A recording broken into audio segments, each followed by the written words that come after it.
बड़ी खबर ढाका प्रखंड अंतर्गत भंडार पंचायत के पूर्व मुखिया पति मोहम्मद वकील अहमद एवं कांग्रेस के जिला अध्यक्ष डॉक्टर मोहम्मद अफरोज अहमद ने अपने आवास पर महागठबंधन के लोकसभा प्रत्याशी रितु जायसवाल को लड्डू से तौलकर भारी मतों से जीत की शुभकामना दी। साथ साथ बताया कि वही 25 मई को छठे चरण में मतदान होना है। राजद उम्मीदवार रितु जायसवाल का चुनाव चिन्ह ललटेन छाप पर बटन दबाकर भारी मतों से विजयी बनावे।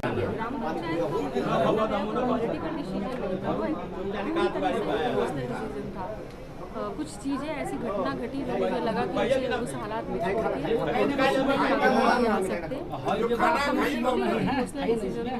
मुझे लगता है कि आपको कुछ भी करना हो, लाइक अगर आपको पॉलिटिक्स भी करना है तो इमोशंस बहुत ज़रूरी है। अगर आपके अंदर फीलिंग्स नहीं है, आपको कोई बात प्रभावित नहीं करती, टच नहीं करती है, मुझे लगता है कि पॉलिटिशियन तो हमारी शुरुआत वैसे हुई कि हमने लोगों की तकलीफ देखी। हमें लगा कि क्या मैं कुछ प्रयास कर सकती हूँ, क्या मेरे कोशिश करने से क्या दूर हो सकती है। बस वो सोच आई और चुनाव लड़ी। और मुझे नहीं पता कि जब आप किसी की सेवा बदलाव के लिए जाते हैं तो आपको कई चीज़ें फेस करनी पड़ती है। तब बात आई टकराव, ऐसे लोगों से टकराव की जो कि कहीं ना कहीं से कोई आवाज़ में पैसे क्यों लेगा या किसी भी काम के लिए पैसे देने की वहाँ पे मेरे वो इस तरीके से चली कि अगर आपको सेवा भी करना है और अगर आप पॉलिटिक्स में रह के कर रहे हैं, किसी पद पे रह के आप कर रहे हैं, तो आपको कई लड़ाइयाँ लड़नी पड़ती है। मुझे धीरे धीरे समझ में मुझे दो बातें समझ में आती है। एक कंस्ट्रक्टिव डेवलपमेंट पानी की सुविधा है, ये तमाम चीज़ें आपकी नीयत है,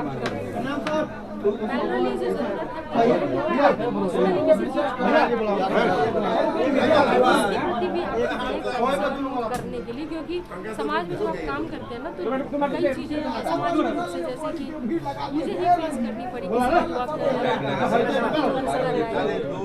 कम उम्र बेरोजगारी के कारण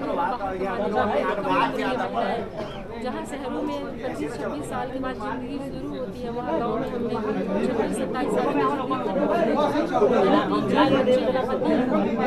बाहर कमाने गया, मर गया या बीमारी से मर गया, तो ये कहते सकता कि अब हमारा जो जिंदगी हमने जी ली, अब तो मुझे इस बच्चे के लिए जीना है।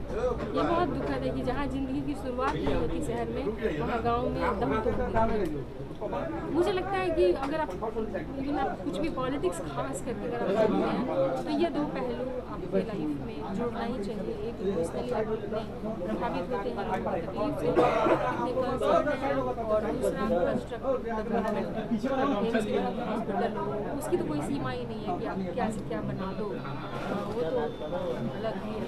लेकिन ये दो चीज़ें और मुझे लगता है कि किसी को भी इसी तरीके से साइड मैडम आप हमारे देश में बहुत ही अवमानजनक तरीके से नफरत और हिंसा फैलाई जा रही है।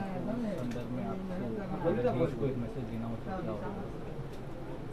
है। मुझे हम बचपन से हमने ना सुबह में 4 बजे अगर हम अल्लाह अकबर सुनते थे तो हम मंदिरों में घंटियाँ भी राम भजन की सुनते थे। हमें कोई फ़र्क नहीं लगा। हमें लता मंगेशकर के गाने भी हमने उतने ही प्रेम से सुने जितने हमने मोहम्मद रफ़ी के सुने।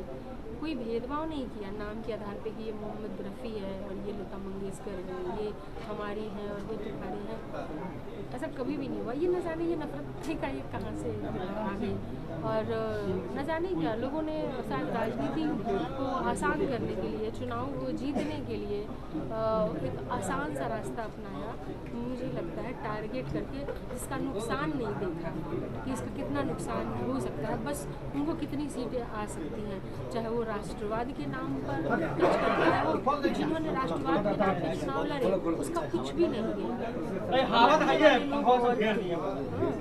पूरी की पूरी वैन उड़ा दी गई, मरने वाले लोगों का कुछ नहीं किया। ये नफरत की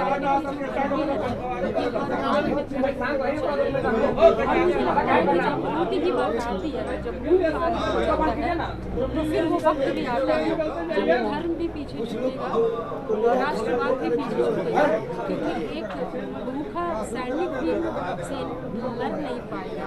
जहाँ आप 74-75 साल की उम्र में भी आपको अगला प्रधानमंत्री बनना है, वहाँ पे 4 साल की उम्र में आप रिटायर कर देते हो, योजना वो सवाल पूछेगा। और वो भूखा पेट लिए हुए वो जनता जो है ना, उन चीज़ों को कभी भी मुझे लगता है कि एक पल के लिए, कुछ वक्त के लिए आप हावी हो गए हो, लेकिन वो लॉन्ग टर्म बेनिफिट किसी को भी नहीं देगा। वैसी पार्टियों को खास तौर से नहीं जो कि राष्ट्रवाद के नाम पे या धर्म के नाम पे पॉलिटिक्स करते हैं। उनके पास भूखे पेट के लिए कोई जवाब नहीं होगा, क्योंकि उसका जवाब सिर्फ और सिर्फ रोजगार है। Thank you.